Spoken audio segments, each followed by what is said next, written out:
सभी को नमस्कार।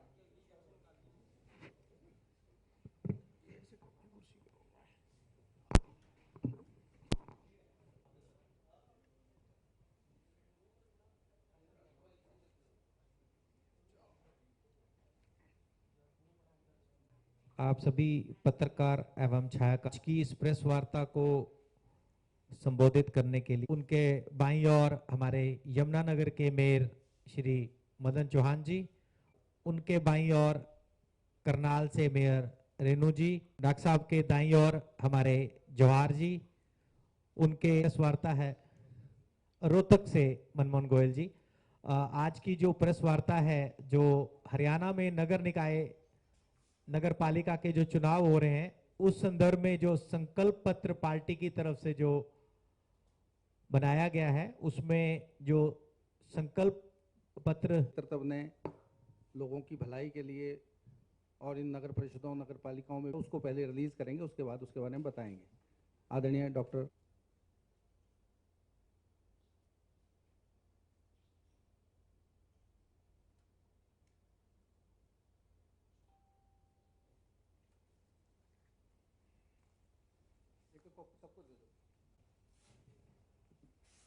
भारतीय जनता पार्टी हरियाणा प्रदेश के चंडीगढ़ में इस कार्यालय के भवन में और इस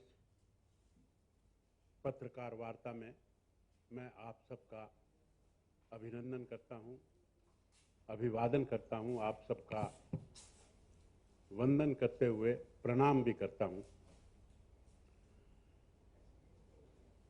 किसी भी पार्टी के लिए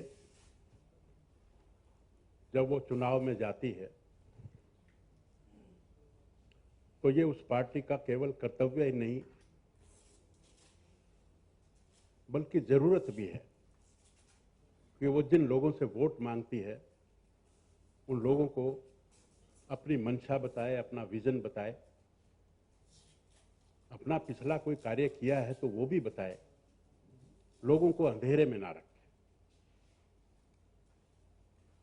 मित्रों, हिंदुस्तान में 3 तरह की सरकारें हैं। सेंटर की सरकार है, प्रदेश की सरकार है और एक जो तीसरी सरकार,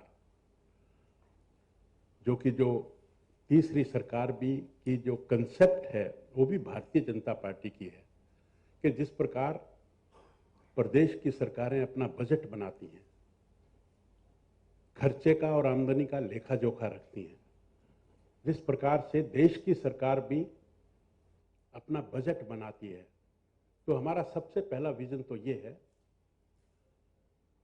कि हमारे प्रांत में जो लोकल बॉडी की सरकार है, जो तीसरे लेवल की सरकार है, वो भी सक्षम हो अपनी आमदनी का, अपने खर्चे का लेखे जोखा रखे हो।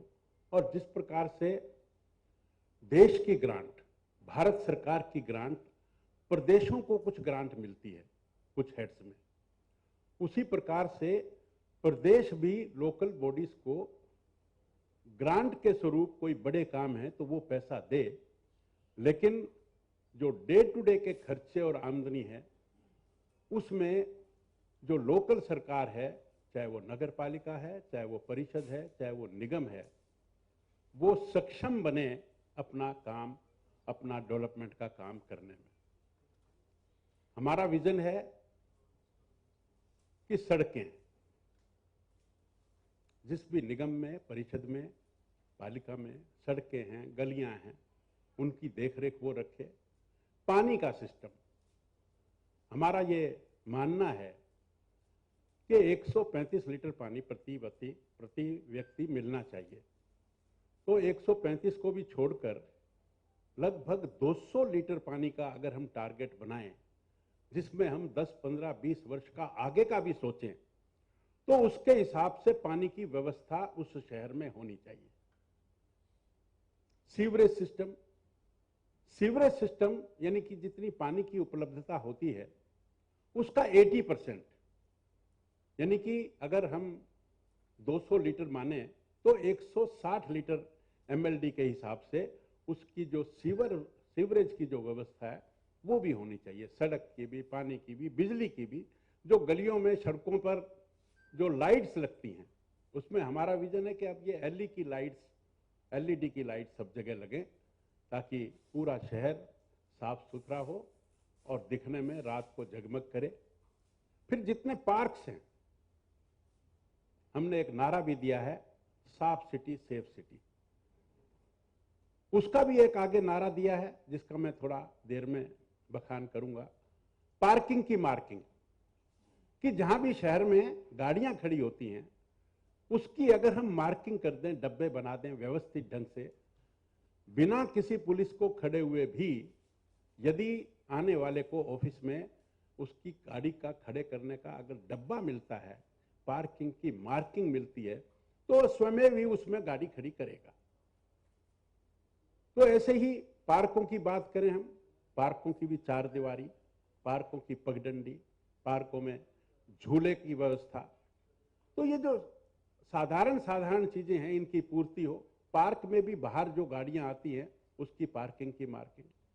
फिर शमशान घाट हैं, शमशान घाट भी हमारे अच्छे, साफ सुथरे, सुंदर होने चाहिए, ताकि लोगों का वहां जाने को मन करे, क्योंकि बहुत हमारे लिए वो बड़ा पूजनीय स्थल है।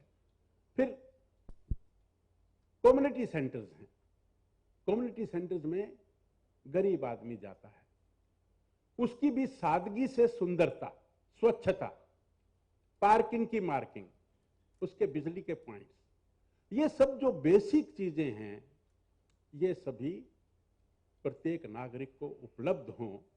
और इनकी जिम्मेवारी हमारी जो ये परिषद, पालिकाएं और जो निगम हैं, ये मन से इनको संभाले। और भारतीय जनता पार्टी का ये विजन है, भारतीय जनता पार्टी की जहां भी कमेटी बनेगी, लोग जिसको चुनेंगे, तो हम ये आपके माध्यम से उन तक ये संदेश पहुंचाना चाहते हैं कि इन सभी की काफ़ी जगह हमने जो स्वच्छता है वो पहुंचाई भी है, और भी इसको और अधिक बलशाली और सुंदर बनाने का प्रयास भारतीय जनता पार्टी अपने इन चुने हुए प्रतिनिधियों के माध्यम से करेगी। फिर हमने कई चीजें बनाई हैं भ्रष्टाचार को दूर करने के लिए।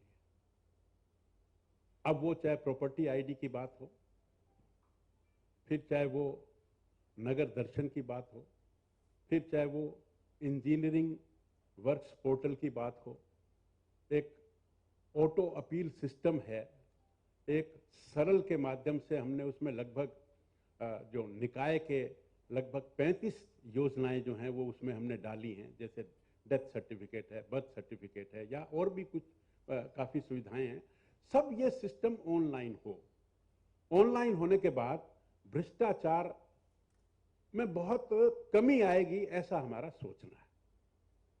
मैं ये भी बात मानता हूं कि जब इतिहास बदलता है, सिस्टम बदलता है, तो उसमें थोड़ी दिक्कतें आती हैं। क्योंकि अभी जो मेरी जनरेशन है, मेरी जनरेशन कंप्यूटर ओरिएंटेड नहीं है। मुझसे जो नेक्स्ट जनरेशन है, आप सब लोग नेक्स्ट जनरेशन के हैं, आप लोग भी कंप्यूटर फ्रेंड बन गए होंगे, लेकिन बहुत आपसे जो नेक्स्ट जनरेशन आएगी, उस समय ये सुविधा का आनंद असली तरह से आएगा। आज हमने एक राशन कार्ड का जो हमने सिस्टम शुरू किया, तो उसमें शुरू में जो डिपो होल्डर्स थे, एक तो उनको ज्ञान नहीं था, दूसरा उनकी नीयत ठीक नहीं थी। तो संकल्प में कुछ उपलब्धियों में ये सब चीजें हैं, ठीक है। तो इस तरह के सुधार जो हैं हमारा करने का मन है, और हम ये पूरा करेंगे। और भी इसमें हैं कुछ पॉइंट, ये मैंने मुख्य बातें आपको बताई हैं। सभी चौक्स, जितने भी शहरों में चौक्स हैं, उनका महापुरुषों के नाम पर उनका नामकरण करने का प्रयास करेंगे। आवारा कुत्तों की नसबंदी करने का भी हमारा एक योजना है, और सार्वजनिक स्थानों पर वाटर कूलर,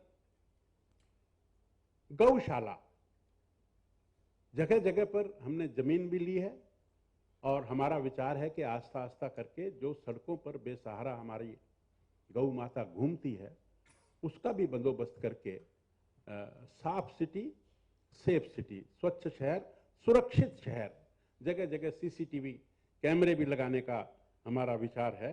और अलग अलग जगह प्रवेश द्वार, वॉल पेंटिंग। एक विचार और भी है कि जिस प्रकार से इंदौर में एक सराफा बाजार है, अगर आप वहां गए हैं तो ये बताएगी बेटी हमारा सराफा बाजार है। तो इस तरह की भी कोई नई योजना हम कुछ शहरों में पहले पायलट प्रोजेक्ट के रूप में शुरू करेंगे और फिर ये संभव हुआ और लोगों को पसंद आया तो इसका विस्तार भी हम करेंगे।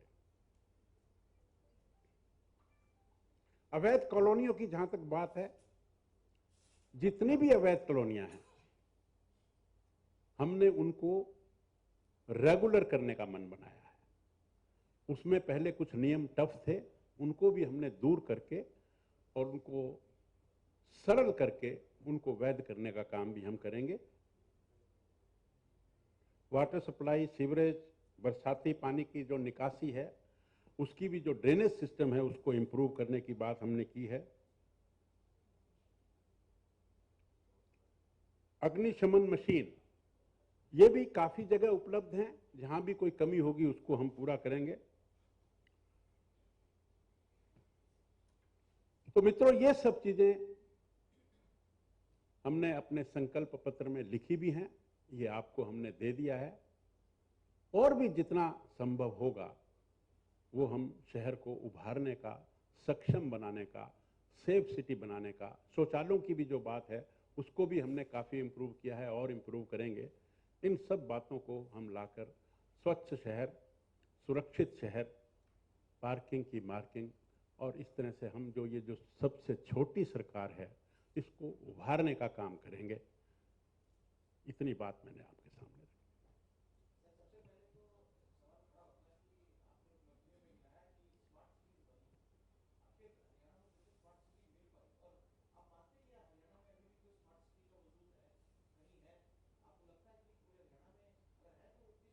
देखिए,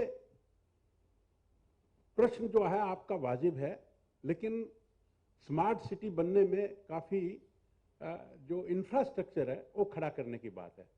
हमने एक योजना बनाई है, देश की आजादी के बाद से पहली दफा हमने योजना बनाई है कि हमने पूरे प्रांत में 13 क्लस्टर बनाए हैं सफाई के, सॉलिड वेस्ट मैनेजमेंट के। सॉलिड वेस्ट मैनेजमेंट अगर नहीं होगा तो आपका स्मार्ट सिटी नहीं बन सकता। ये एक बहुत बड़ा फीचर है। इसमें हम जो जितना लेगेसी वेस्ट है हमने पूरे 22 जिलों में 13 जगह के बनाए हैं। अभी तक एक जगह शुरुआत हो चुकी है उसकी सोनीपत में, और गुड़गांव में जल्द ही शीघ्र शुरू हो जाएगा। तो ये जब तक जो बेसिक इंफ्रास्ट्रक्चर है वो पूरा नहीं होगा तो हम केवल सुपरफिशियली ये कहकर कि स्मार्ट सिटी बन जाएगा, वो संभव नहीं है। हम उस ओर अग्रसर हैं।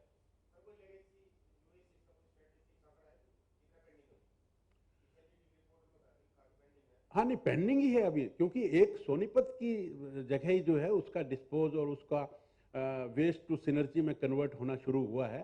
बाकी जगह तो पड़ा ही है। बाकी जगह अभी हमने प्लांट नहीं लगाए हैं। 4 जगह का हमने टेंडर किया है। इस तरह से स्टेप वाइज इसमें समय लगेगा। हाँ, टिपरी चार्जेस हैं, इनके कलेक्शन का है, पहले तो कलेक्शन का है, फिर ट्रांसपोर्ट का है, फिर उसको कन्वर्शन का है। ये सब आस्ता आस्ता समय लगेगा। अभी तो पड़ा ही है, आप मान के समझिए।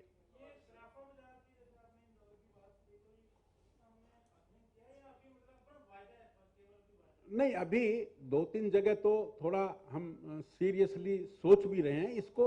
जैसे करनाल में हम सोचते हैं और एक जगह पंचकुला में भी हम सोचते हैं। हाँ।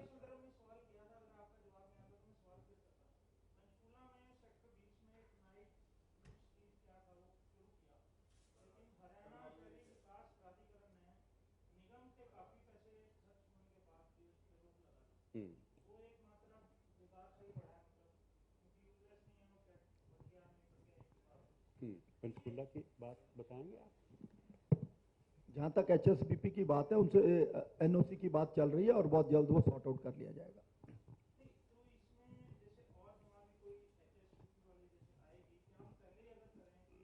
नहीं, देखिए, ये एक मैंने आपको बताया कि जब नए इतिहास की तरफ हम चलते हैं तो कई चीजें जो अड़चन आती हैं वो हम पहले एंटीसिपेट नहीं कर पाते हैं। नहीं, कई दफा प्रॉब्लम आती है।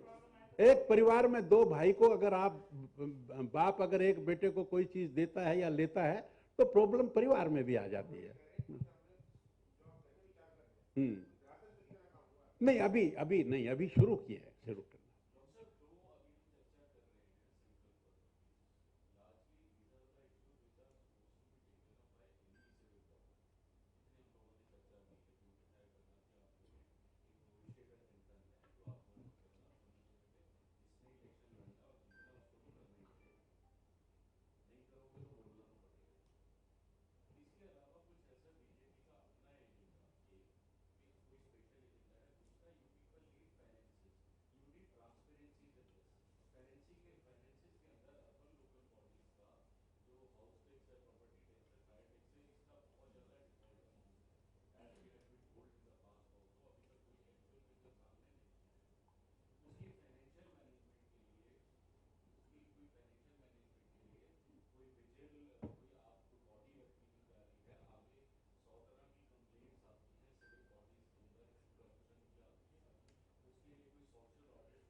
ये भारतीय जनता पार्टी का, भारतीय जनता पार्टी का, हाँ जी।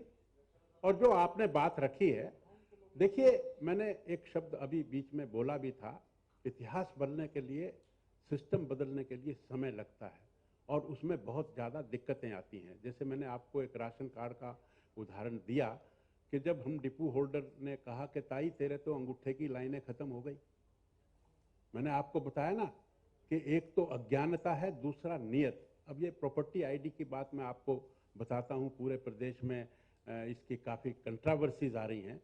अब हमारे यूएलबीज में 30 लाख प्रॉपर्टीज थी डिमांड रजिस्टर में, 30 लाख, और 30 लाख में से भी 16 लाख लोग जो हैं वो टैक्स देते थे, 14 लाख लोगों का टैक्स नहीं आता था।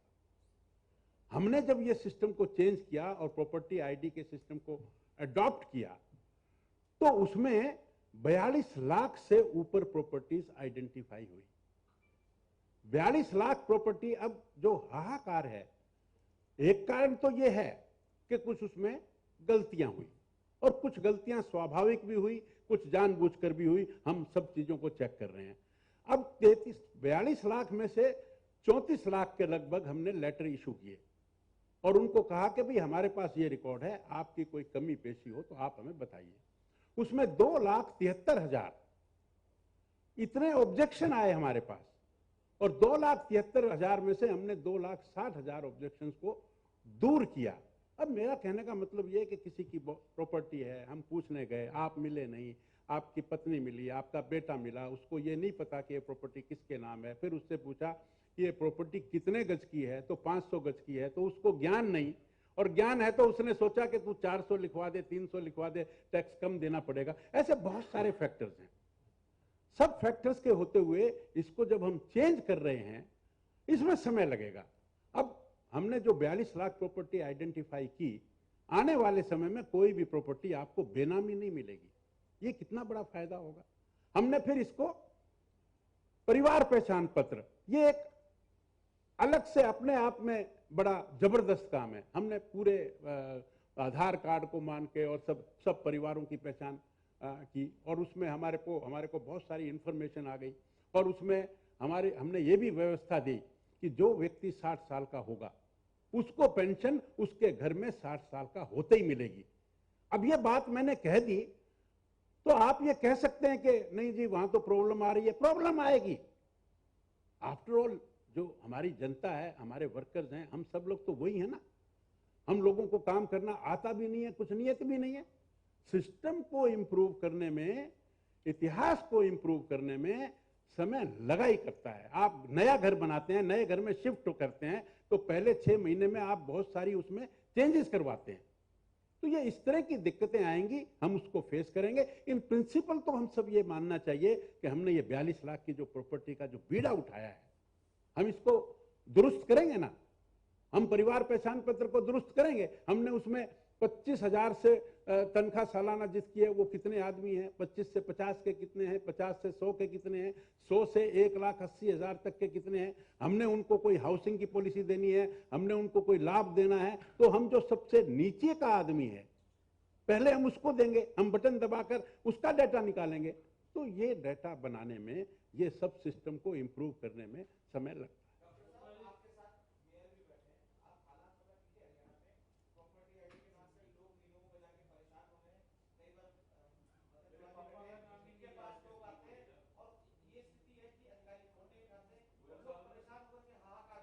कोई भी, मैं आपको ऑन रिकॉर्ड कह रहा हूं, अगर कोई, एक मिनट मैं इनका जवाब दे दूं या आप बोल लीजिए पहले।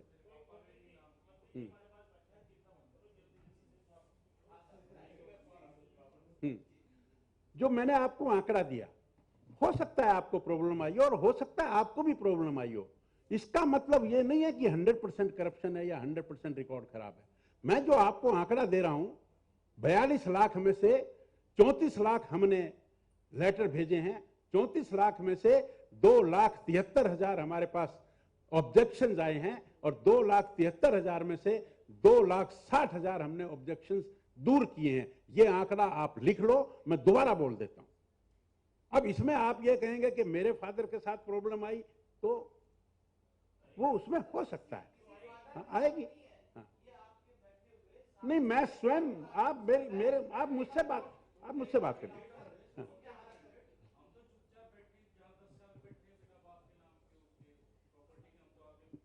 नहीं, इसको व्यक्तिगत मत लीजिए आप, मैं एक सिस्टम की बात, आप मैं देखिए 30 लाख डिमांड रजिस्टर में 30 लाख प्रॉपर्टी थी, 16 लाख लोग टैक्स देते थे। अब हमने 42 लाख किए हैं। अब 42 लाख में त्रुटियां हैं, मैं मानता हूं, त्रुटियों को दूर करेंगे ना। आफ्टर ऑल इस सिस्टम को अगर हमने एस्टेब्लिश करना है, इसमें साल लगे, 2 साल लगे, जितना भी साल लगे, हम इसको ठीक करेंगे।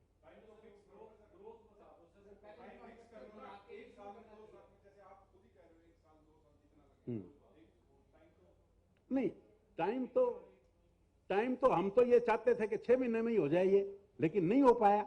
नहीं हो पाया तो हमने इसको छोड़ नहीं दिया। आप एक लक्ष्य तय करते हैं, उस लक्ष्य को पाने में, अब मैं कोई, आप मुझसे झूठ बुलवाना चाहते हैं तो मैं कह देता हूं 6 महीने में दूर कर देंगे।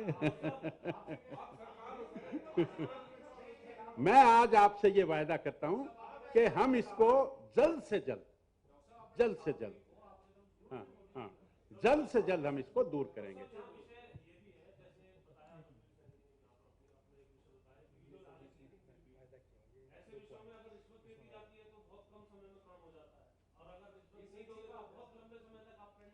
हाँ। ऑटो, कुछ चीजों में हमने एक पोर्टल किया हुआ है, ऑटो अपील सिस्टम, जिसको हम आस कहते हैं। जैसे मान लो आपको बर्थ सर्टिफिकेट अप्लाई किया, ये मैं उदाहरण दे रहा हूं, और बर्थ सर्टिफिकेट आपको 10 दिन में नहीं मिला, तो ऑटो अपील में जाएगा वो, यानी कि जिस क्लर्क ने देना था उसके ऊपर सुप्रीडेंट है, उस सुप्रीडेंट के भी 5 दिन फिक्स हैं। सुप्रीडेंट ने भी काम नहीं किया तो उससे ऊपर जो अधिकारी है उसके पास जाएगा, ऑटो अपील में चला जाएगा वो। तो वो सुप्रीडेंट ने अगर 5 दिन में उसको चेक नहीं किया तो उससे ऊपर का जो अधिकारी है उसके लिए 3 दिन है। ये 3 दिन का मतलब 3 दिन नहीं है, मैं आपको उदाहरण देकर बात बता रहा हूं। तो इस तरह से एसीएस तक भी ये अपील जाने का एक सिस्टम है, एक पोर्टल है, और उसमें हमारे पास काफी केसेस आए भी हैं और उसमें काफी केसेस सॉल्व भी हुए हैं। हमने एक देखिए एप्रिशिएबल बात यह है कि हमने ये एक सिस्टम एस्टेब्लिश किया। बोलिए।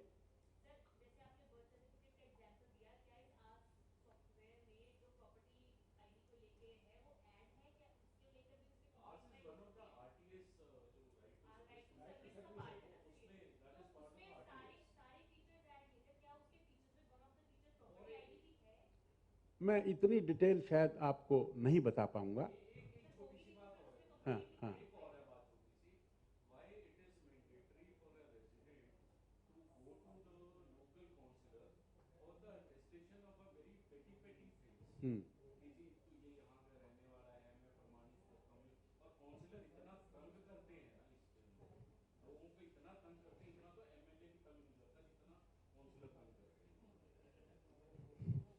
नहीं, ऐसा नहीं, नहीं, नहीं होना चाहिए ऐसा। काउंसलर तो मैं कहता हूं कि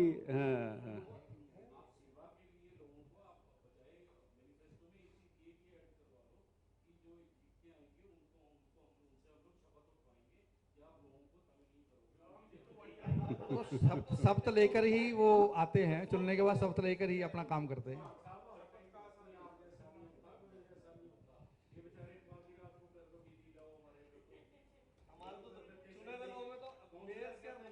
नहीं, देखो ऐसे कोई इन पर्टिकुलर कोई केस है तो उसकी आप कंप्लेंट कर सकते हैं, हम उस पर एक्शन ले लेंगे।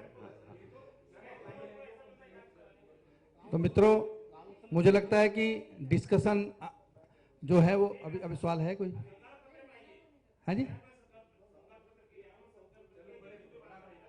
सारों पे सवाल पूछने हैं, पूछिए ना। क्या पूछ रहे हैं? आपने पूछा नहीं ना अभी तक, पूछिए, बताइए। सभी संकल्प पत्र के लिए बुलाए हमने। ये संकल्प पत्र में 18 और 19 नंबर पॉइंट जो अभी सवाल उठे, डॉक्टर साहब जो सवाल उठे 18 और 19 नंबर पे हैं दोनों, जो अभी सवाल उठे। हाँ जी, जी जी, चलिए पूछिए, आप पूछिए।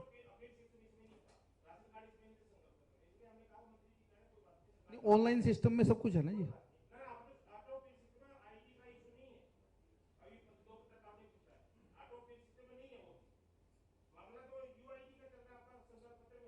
हाँ जी, हाँ जी,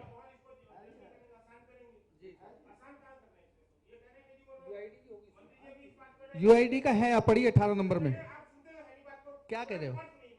क्या कहा है? नहीं, मैं समझता हूँ, भाई साहब शांति से रहिए ना।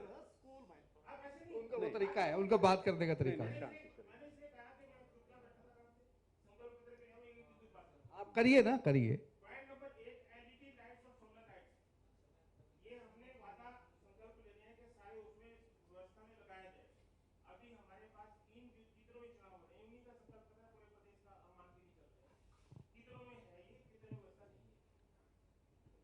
ये व्यवस्था, हाँ हाँ हाँ, ये व्यवस्था अभी हमारे प्रदेश लेवल पर है।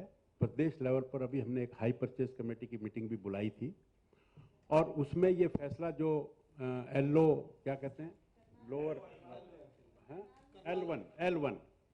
L1 जो आया था उससे हमारी सेटलमेंट ठीक नहीं हुई, वो शायद दोबारा होगी। तो उसमें हमने ऐसा तय किया है कि हम कुछ ना कुछ लोगों को कुछ कंपनीज को तय करेंगे, रेट्स भी तय करेंगे, तो बाद में हम उनको ये पावर जो है फील्ड लेवल पर दे देंगे टू परचेज इट, तब ये सारी प्रॉब्लम हो जाएगी। हैं जी, हाँ, करनाल में वर्किंग में आ गई होगी। रेट कॉन्ट्रैक्ट करते होंगे ना।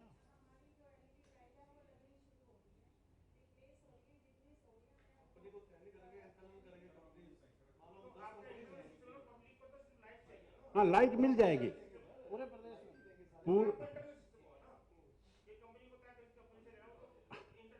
आपका इसमें सवाल क्या है?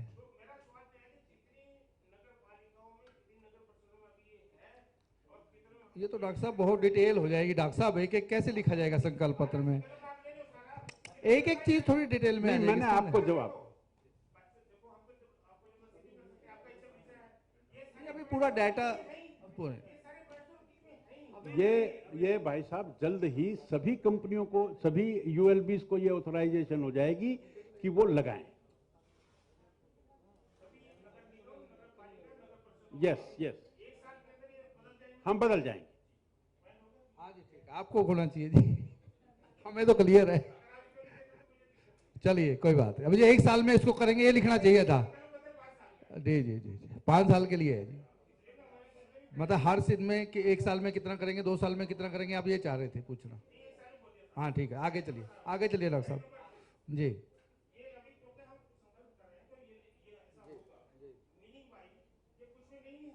जी जी जी, 100% तो है ही नहीं।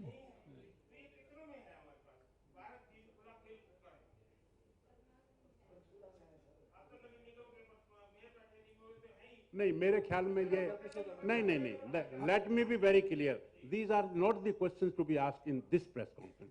नो, आई डू नहीं, कितनों में है ये, it is no question. I do not answer. ये कोई बात नहीं, नहीं, ये सवाल पूछना आपका अधिकार है, उसका जवाब देना मेरा अधिकार है। हाँ, दे दिया मैंने जवाब। आप ये पूछ रहे हैं कि कितनों में कितने झूले लगे, कितनों में लगे, कितनों में लगे, ये मैं अभी नहीं बता सकता आपको। नहीं, आप खाम खाम डॉक्टर साहब इसमें क्या है, सुनिए, क्वेश्चन नहीं पूछ सकते। डॉक्टर सुरेंद्र धीमान जी सुनिए, अभी क्या है, हाउ कैन इट बी, आप अपने देखिए, घर में कोई चीज होती है बता सकते हैं? अभी क्या है, बहुत सी नगर परिषदें नहीं बनी हैं, बहुत सी नगर पालिकाएं नहीं बनी है, सभी में व्यवस्था नहीं है और सबका आंकड़ा उपलब्ध नहीं है। हाँ, बस यही बात है, हमारे पास अभी आंकड़ा उपलब्ध नहीं है और हम इसमें वायदा, यही तो हम कह रहे हैं डॉक्टर साहब, इसमें हम इसमें वायदा कर रहे हैं कि हम में हर नगर परिषद में, हर नगर पालिका में हम उपलब्ध करेंगे। हम हर नगर पालिका और हर नगर परिषद में इसको करेंगे। अभी हमारे पास आंकड़ा नहीं है क्योंकि अभी नहीं बनी है, ये हमारा संकल्प। आगे चलिए, और भी पूछना है आपने, पूछिए।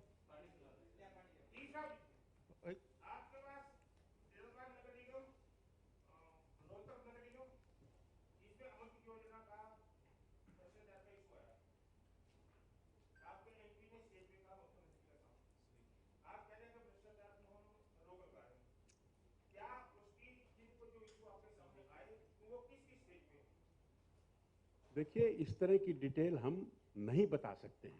मैं आपको ऑन रिकॉर्ड कह रहा हूं, इसमें झगड़े की कहां से बात आ गई? मैं तो करो, मैंने जवाब दे दिया आपको। हाँ, मंत्री ने जवाब आपको दे दिया कि कहां कहां किस किस स्टेज पर है, वो सिचुएशन में ब्योरा वाइज नहीं बता सकता। जांच हो रही है, कई जगह हमने लोगों को सस्पेंड किया है, कई जगह हमने लोगों के खिलाफ FIR लॉन्च की है, ये मैं बता रहा हूं ना आपको। आने वाले 5 सालों में जो हमारा संकल्प पत्र आदरणीय मंत्री जी ने घोषणा करी है, ये आने वाले 5 सालों के लिए अगर आप डिटेल में अभी पूछेंगे भी क्या है क्या नहीं, कौन जवाब देगा? ये तो नहीं, एक मिनट मदन जी, मैंने कहा इनको, ठीक मैंने ठीक जवाब दे दिया, ठीक दे दिया आपने, दे दिया। और डॉक्टर साहब, और पूछिए क्या पूछना, और कोई सवाल हो आपका जवाब मैंने दे दिया कि जहां भ्रष्टाचार हुआ, जिसका संज्ञान हमें मिला, हमने वहां पर FIR भी लॉन्च करवाई, हमने लोगों को सस्पेंड भी किया, लोगों के खिलाफ इंक्वायरी भी चल रही है।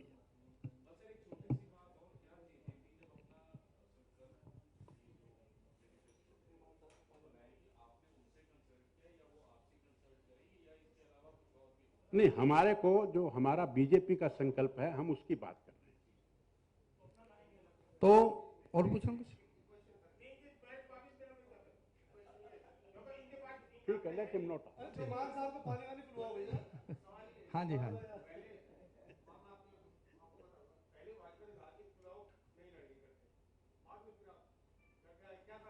ये परिवर्तन नियम है, उसमें क्या बात है? नहीं, उसमें प्रदेश अध्यक्ष जी ने, वैसे मुझे लगता है ये क्लियर हमारा कर दिया था। इंटरनल मामला है। नहीं, प्रदेश अध्यक्ष जी ने उसका जवाब मुझे लगता है पहली प्रेस कॉन्फ्रेंस में दे दिया था और उन्होंने स्पष्ट कहा था कि परिस्थितियां बदल चुकी हैं, अब सामने कोई मैदान में है ही नहीं। कांग्रेस जो हम मुख्य विपक्षी दल था, वो अपने सिंबल पे लड़ ही नहीं रहा, तो हम किसके साथ लड़ेंगे? आपस में लड़ेंगे क्या? इसलिए बदली हुई परिस्थितियों में पार्टी ने यह निर्णय लिया कि साथ जाने में फायदा है। मित्रों, आप सबको जानकारी हमने दी है, जो ये जो संकल्प पत्र है, उसको बनाने के लिए 3 लोगों की कमेटी बनाई थी, इसमें फोटो भी छपी है और उनका नाम भी है। आदरणीय कुलभूषण गोयल जी, जो पंचकुला के मेयर हैं, आप सब परिचित हैं, उनके सुपरिचित हैं। दूसरे श्री मदन चौहान जी, आप यमुनानगर के हमारे मेयर हैं। और तीसरे हमारे जौहर सैनी जी, आप वन विकास निगम के अध्यक्ष रहे हैं सरकार के अंदर। इन तीनों की एक कमेटी बनाई गई थी, जिसमें सारे इन्होंने संकल्प पार्टी से कंसल्ट कर करके बनाए हैं। आदरणीय रेणु बाला जी को आप सब लोग जानते हैं, आप करनाल की हमारी मेयर हैं। कुलभूषण गोयल जी हमारे मनमोहन गोयल जी हमारे रोहतक के मेयर हैं। 2 मेयर हमारे बाहर हैं, इस कारण वो नहीं आ पाए, सरदाना जी और दूसरे कौन है, और अवनीत जी, वो बाहर होने के कारण से नहीं आ पाए।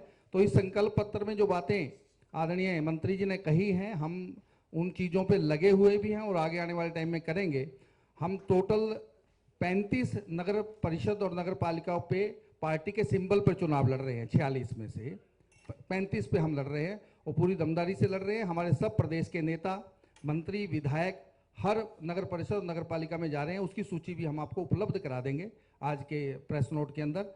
तो आप सब लोग आए, अच्छी ये प्रेस कॉन्फ्रेंस रही, आप सबका बहुत बहुत धन्यवाद। आपके लिए जलपान की व्यवस्था है, जलपान कृपया लेकर के जाए। बहुत बहुत धन्यवाद। Thank you.